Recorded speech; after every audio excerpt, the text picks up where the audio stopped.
આજથી 5 વર્ષ પહેલા આપણે એક સપનું જોયું હતું કે પોરબંદર જિલ્લામાંથી એન્જિનિયર અને ડોક્ટર પોરબંદરમાંથી પહેલી વખત બહાર આવે.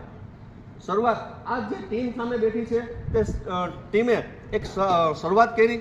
આપણે સાયન્સની ટીમ સાથે મળીને શરૂઆત કરી અને ત્રીજા વર્ષે, કારણ કે નીટનું રિઝલ્ટ 3 વર્ષ પછી આવતું હોય, તો એક વિદ્યાર્થી દર વર્ષે એક વિદ્યાર્થી કરતા આપણે આ વર્ષે હિસ્ટ્રી પોરબંદર જિલ્લામાં એકી સાથે એક વર્ષમાં 4 MBBSમાં મોકલતા એક માત્ર આપણી ચોમ સ્કૂલ. તો એક ચોમ સ્કૂલના સ્ટાફ માટે, ચોમ સ્કૂલ માટે જોરદાર ક્લેપ થઈ જાય.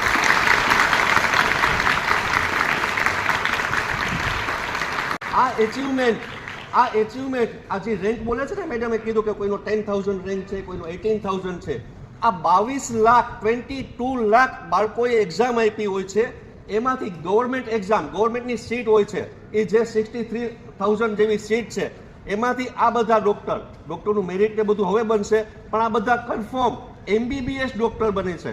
તો ડોક્ટર બનવું એક સપનું હોય છે, દરેક પેરેન્ટ્સનું હોય છે, દરેક સ્ટુડન્ટ્સનું હોય છે. સાયન્સના વિદ્યાર્થીઓ પણ સાથે બેઠા છે. તો એક ડ્રીમ, બાળક નાનું હોય ને ત્યારથી એક ડ્રીમ ચાલતું હોય કે મારો દીકરો ડોક્ટર બને, એન્જિનિયર બને. તો આ સપનું આજે પૂર્ણ થયું છે. તો ખાસ કરીને પોરબંદર, મારા માધ્યમથી હું ખાસ કહીને કે પોરબંદરની જનતા, એનો પણ હું ખૂબ આભાર માનું છું. અમારી મેનેજમેન્ટ ટીમ, અમારી ચોમ સ્કૂલના તમામ લોકોનો અમે આભાર માનીએ છીએ કે આ બહુ જ મોટી સફળતા છે કે 4 વિદ્યાર્થી એકી સાથે MBBS, માત્ર હું વાત કરું છું MBBSની વાત કરું છું. નીટ એક્ઝામ ઘણા લોકોએ આપી છે, તો BHMS, BAMS આ બધા ડોક્ટર તો બનવાના છે, એ પણ ડોક્ટર જ કહેવાય. તો એક આ વિદ્યાર્થીઓની મહેનત માટે એક દિલથી એક ક્લેપ થઈ જાય. આ 4 બેઠા છે.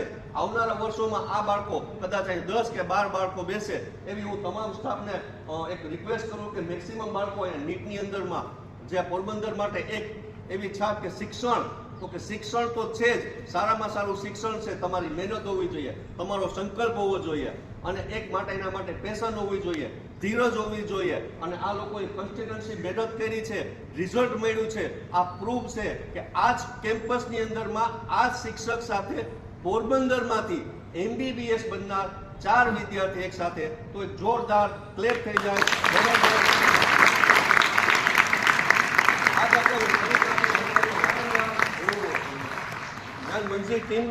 ભાવનગર તાનમંજીર ટીમનો પણ હું આભાર માનું છું. તો હું તમને બધા વિદ્યાર્થીઓને એવી આશા રાખું છું કે તમે પણ લોકો ખૂબ સારી પ્રગતિ કરો.